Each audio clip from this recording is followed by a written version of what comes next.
hardly can hear Mary. Mike's up. Hey, how are you? This is Street Talk, and I'm Father Russ. It just shocked me for a minute because of, there's a few technical difficulties in the studio. Poor Mary's working her rear end off trying to straighten everything else. She keeps this place running. She's something else. Angel. She is an angel. Tonight I have Bobby Brill on with me, who's sitting beside me. God bless you. Thank you for all tuning in and listening to the show. We're always grateful for the audience and the feedback that we get all over the place. And I know there's a lot of you people that don't call in that watch, but that's okay. As long as you're hearing us, we appreciate it. This is our last live show for this season, for this, and we're going to take off. We're going to take off for 3 months. We'll probably come back. We will come back in April as long as I'm healthy and I can make it. Because this is a political year, obviously every year is a political year, but we're concerned with some of the people who are going to be running. We have an idea who's going to be running, and some of them we're opposed to, and we want to make sure we tell you why right up through. So we're looking forward to a great year. I hope you're looking forward for a great year. It's important. We've been doing very well politically on the national scene and on our local scene wonderfully. We've got some great leaders as far as we're concerned. We've got some great leaders in. As far as the Republican Party is concerned, they don't like our guys. But the reason I'm a Democrat is because we're about people. We're about people over profit. Republicans are different in the sense that they're a money party.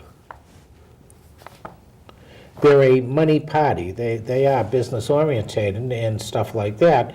And I am not. I'm a people person. I believe that government has to take care of its population. Okay, that should be the first thing about government's ability is to protect you. Okay, we need to be a safe and secure country so that you have a situation that we have a military for your protection, and that's major. But I also think that the government is required and responsible for your health. That's why I believe in free health care. I believe in universal health care, and nobody in the United States should be without health care. I can't believe it. I want to get in the state of Connecticut, where I am with all the insurance companies, I want them out of the business of health. I want a one-payer system, and that's what I believe in. And we pay the most expensive rates in the world for, depending on where you get your care, it's okay care. But it's the most expensive in the world, and it shouldn't be. There's no reason for that.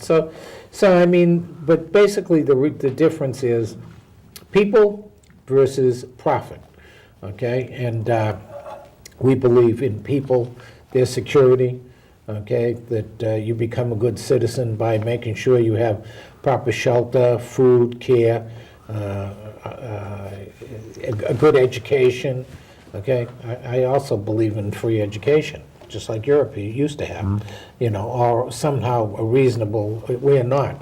They're trying to dumb down the country by making education so expensive that you aren't going to be able to afford to put your kids through school. Now, I'm lucky. Most all my kids are college grads, and they're in jobs that are secure. They're not. They're in healthcare. They're in the military. They're in the kind of jobs that are still going to be there for a while. Okay, if you and they're educated enough to be competitive in those jobs. If you don't get a high school diploma, and you don't get a high school diploma is not going to be. You'll be lucky to work at McDonald's in the next 10 years with a high school diploma. So, education is probably one of the most, I actually think it is the most important thing that your children need for their survival, Obviously, they need health care and shelter and everything else like that, but they're long-term, so that they can get a job and they're going to be okay when they leave mommy and daddy or whatever. That education is the one thing that you can guarantee that they get, and that's what you should be investing in, their education, more than anything else, whether they are highly academic, okay, like a lot of mine are academic, or they're trade school type kids, which then they need to be in a skill where that's going to be long-term skills, and that's okay too. There's nothing wrong with being an electrician, a plumber, or a carpenter, or anything else. Nothing wrong with that. Nothing wrong with being a fireman. There's nothing wrong with being a military person, police officer, or anything like that. So you want to go into a good profession that is going to be always needed. Yeah. So, okay. But really, I come on tonight to say goodbye for the season. And last week we left off. We were leaving off talking about the police. Okay, we were talking about. Just to pick up, we had talked about the Chew situation that was still in the paper this week, that, I got really upset about, or what's happening with that situation. Really upset about the level of justice that's being meted out, I think, is incorrect. Okay, I believe many of them should have got more time. I had talked, and there's going to be the show on tomorrow night on the opposite Channel 24. I'm on Struggle for Justice, and I'm the host on that show tomorrow, and I'll be talking about the police union. Todd Lynch is the president of the union. I'll be reading his stuff. I'll be talking about the Chew situation that has now changed. I guess he did take the plea, because the idiot wasn't going to take the plea, which was a giveaway. I mean, he was going to take a trial. But if you watch that show is it's a good show in the case that somebody may have watched the show last week, and I said that this poor kid whoever was giving the advice was out of their minds, given the circumstances of the level of the crime and what happened. This kid was going to take a trial when he had already admitted that he was a participant in the crime. Oh, it's really stupid. But what really has got me really angered, and I do need a vacation, and there's a reason I'm going to be taken over for a while. Not Bobby's show, Bobby DeLello's show, was he's out all over the country working on solitary confinements and reduction and that type of stuff with the National Religious Campaign Against Torture, with the American Friends Service Committee, and Sojourn, as he's working with all that kind of stuff. So I'll be covering for him a lot. So that's why, the tape shows we'll be doing, and that's on every Friday from 6 to 7, I believe they air. Yeah. Okay, yeah. You 6 to probably know. 7. 6 to 7, okay, they air.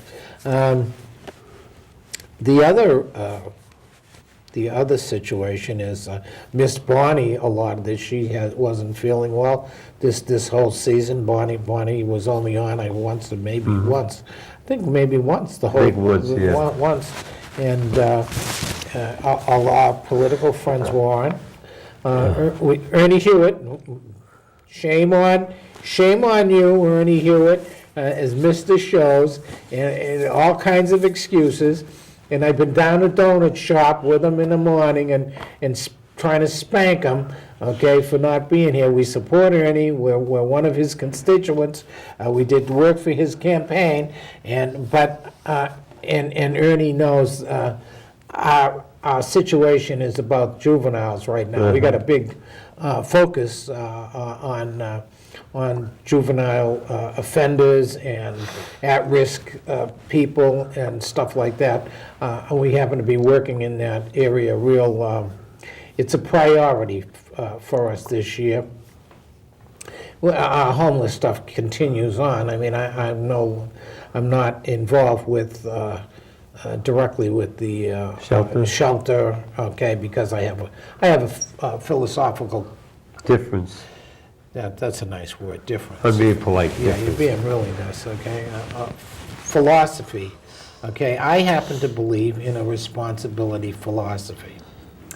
And if you got a pen on you, and I'll tell you really, one of the best books in your life that you should read is Rabbi Viktor Frankl's book that he was a prisoner in the concentration camp, God bless him, psychiatrist and everything else. He survived that, and he was a head of a temple in Natick, Mass, which borders Newton, where I'm from. And Frankl's best book, and that I read when I was in prison, was Man's Search for Meaning. It's one of the key books I say to anybody who wants to change their life or know what life is about. It's a must read. It's an easy read, okay, but the insight in his book is unbelievable, and it's something that everyone should read. So that's, if you get it, it's Man's Search for Meaning, and it's Viktor Frankl. I don't know if they put rabbi before that, but I know he was a rabbi, okay, and he's passed away now, but it is unbelievable. It's just one of the key books. I have about 4 that I think are a must-read for anybody who wants to change their life or develop stuff. And Rabbi Frankl's responsibility is there is freedom. People have freedom, but with freedom comes responsibility. And what I see at the present shelter and the whole way that they are now dealing with homelessness in our area, in New London, is irresponsibility. Exactly. You're not held responsible for your continued bad behavior and your foolishness and your drugs and your drinking and everything else like that. The reason people are on drugs and they drink and everything, they got no meaning in their life. They got no meaning and they got no community responsibility. And meaning in your life means that you're responsible. I don't care whether you're sick, you're dying. I don't care what your circumstances are, how much pain you're in. You can have meaning in your life, and your life is valuable, okay, in the sense that you can contribute to your community. And you've got to go out of yourself. And if you can't go out of yourself, then, you're a human waste as far as I'm concerned, and you're never going to find meaning, and you're never going to find happiness or joy or anything else like that. Those things come to you when you get out of yourself and do things for others, or a purpose. If you have any kind of purpose, I mean, your purpose might be to write a book. Might be like me, being on TV, rapping at you, talking about trash that you don't want to hear, okay? But there's a purpose for those who listen. If you listen, okay, you may get a bit of wisdom. Or you may find out that I'm totally stupid and don't know what I'm talking about, but that could be your opinion. That's all right. I don't get aggravated. I don't get aggravated with that No, you much, don't. okay? But I come on tonight really to say goodbye for a while, and then really I wanted to finish up, kind of talk about I wanted people a chance to call in, because I was dealing with the Chew thing, and I am really upset with the justice system and how that's handled, and that one guy gets 35 years and others are getting 8, and this guy, I mean, my belief is, the person who really did the crime should get more time, a little more time than all the participants. But these participants they planned this before, so they were there before, during the crime and participated, and afterwards they continued to plan on how to get away with it. And this was a wolf pack attack. Now, which, as I said in my last show, a wolf pack attack is a very sophisticated situation. Okay, it's where everybody plans. They planned. If anybody was going to get away, they were going to surround them. So you had a leader of the pack, and you had other people playing different roles. So that, to me, means that everybody is basically almost at an equal standing. Yeah. Much like, and people may get mad, and I really don't care. I was an armed robber, right? Amongst other things. I was the leader of a pack. I was a leader of a big pack. A lot of criminals. I was the boss. Father was the boss. Yeah, just like I head up my religious organization now. I'm the boss. The buck stopped with me. Okay, I participated in the planning. I acquired the people who were needed to do whatever the job was. My banks, and if I did, I've never been caught for an armored car. Bobby said I did. But even if the statute of limitations would be long over. Over now, yeah. Over now, so it doesn't matter. Bobby says I wasn't a good car thief. But if I was, my convictions, as far as my convictions are, I'm convicted. I'm Robert convicted. So my operations were Wolfpack, very sophisticated, and each person had different roles to do, and that's how you secure a place. But the idea of the kind of crimes that we did, and I did, were not to. I wanted the money. I wanted the money. Give me the money or the material, whatever I was after. Stay out of my way. Nobody's going to get hurt, and I'm going to make money, okay? The idea to hurt anybody is the last thing I wanted to do because it would mean I'm going to get more time. You've got to be in these individuals were sick. To deliberately go out of your house to go and hurt somebody, you got to be out of your mind. Number one, you got to be a stupid kid that's been watching too many games or whatever. You got to be absolutely out of your mind. You got no meaning in your life. You got nothing you're going to do. You're going to go out and hurt somebody. Well, if that's the end game, I think you deserve serious time.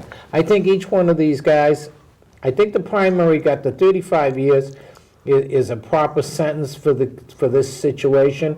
And the only way he'd be getting out of there is if he did a unbelievable program of rehabilitation that I could measure his change because he was young, because of the age of these guys. So, okay, I can see that. Not that that's very comforting to the victim's family or anything else like that, but I could, stupid, they're stupid. There's no question. The other individuals, they all should have got 20. I don't care, all of them, okay? And then I would have progressively given them a situation where at a certain level at that 20, maybe at the 10-year mark, maybe at the 8-year mark, that they would start to be eligible, that we could start looking at them